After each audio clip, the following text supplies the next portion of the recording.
Bonjour. Nous allons rapatrier des parcours GPS à disposition sur des sites à accès libre, ou en faisant une inscription, voire à accès payante.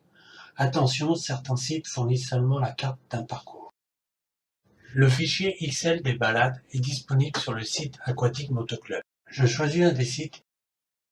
Je choisis un parcours. Nous voyons la balade avec ses points de passage, la durée et le kilométrage, et sur certains sites l'intérêt des points de passage. Je vais dans l'onglet « Télécharger le roadbook ». Nous aurons le choix du format en fonction du GPS utilisé. Pour le TomTom, je choisis le format ITN. On me demande avec quelle application je vais travailler mon parcours. Les choix de tir ou itinéraire converteur me sont proposés s'ils sont installés sur mon ordinateur. L'application choisie s'ouvrira automatiquement.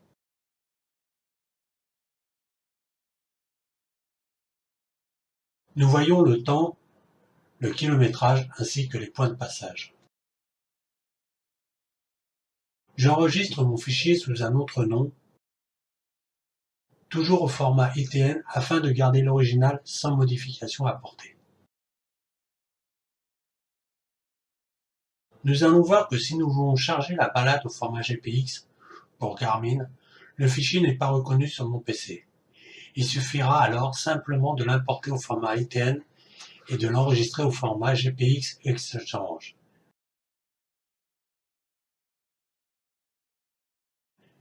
Au format GPX Exchange.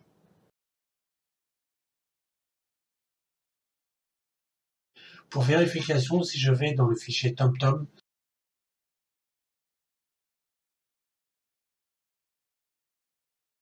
nous avons bien le fichier ITN pour TomTom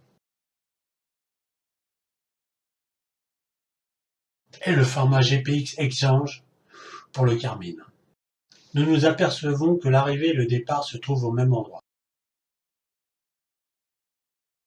Pour déplacer l'arrivée, le mieux est de le supprimer pour le replacer ailleurs. Je modifie le nom de mon point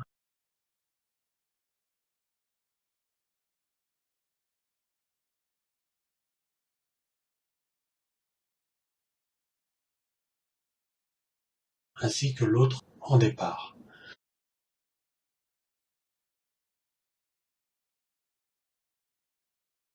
Nous vérifions toujours les points de passage. Nous nous apercevons que les points sont au niveau des mairies. La personne a dû créer son roadbook en tapant directement les noms des villes. Donc, nous les replaçons correctement.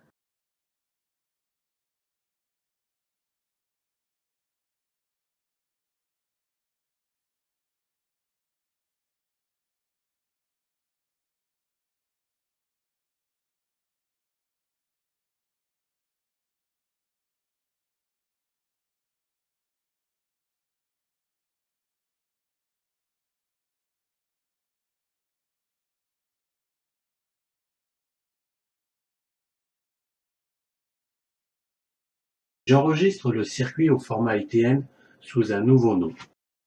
J'enregistre. Ce qui sera intéressant, c'est de passer le long de la Moselle.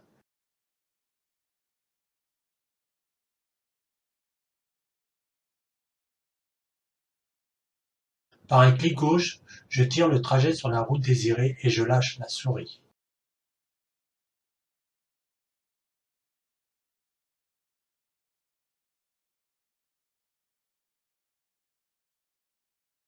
Je répète à nouveau cette manipulation.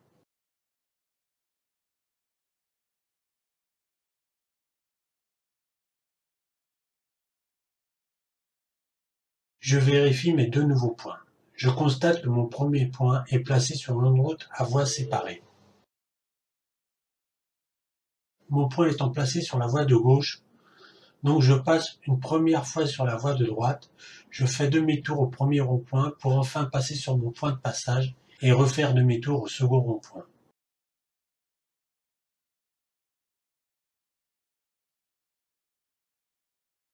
Je déplace mon point sur la voie de droite et le tracé sera modifié afin de ne plus faire demi-tour au rond-point. Ne pas oublier de sauvegarder de temps en temps par la disquette.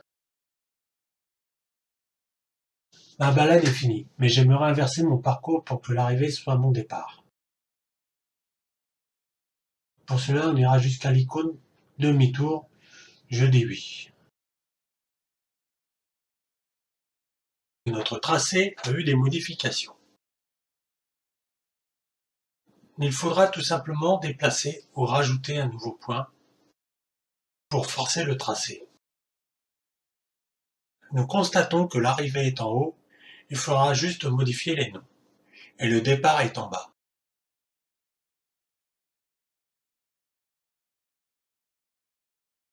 Ce nouveau tracé sera enregistré sous un autre nom.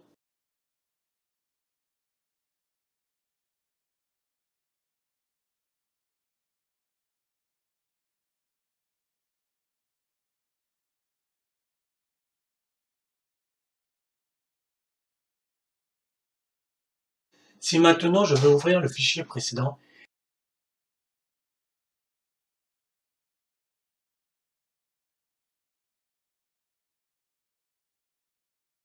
il se placera à côté du fichier actuel. Sur le fichier nommé Florange-Sainte-Marie-aux-Chênes 2, le départ est à droite, et sur le fichier Florange-Sainte-Marie-aux-Chênes 3, le départ est à gauche. Nous nous apercevons que les points sont à vérifier à nouveau suite à l'inversion du parcours.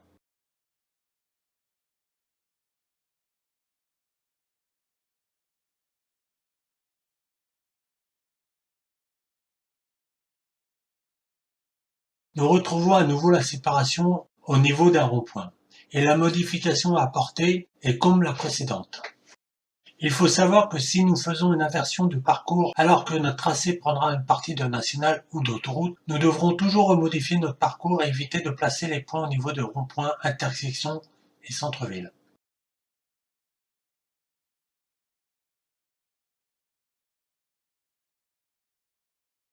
J'enregistre le fichier de parcours une fois fini. Nous savons rapatrier et modifier un parcours pour le prochain tuto. Nous verrons l'importation des fichiers dans le GPS. Merci et au revoir.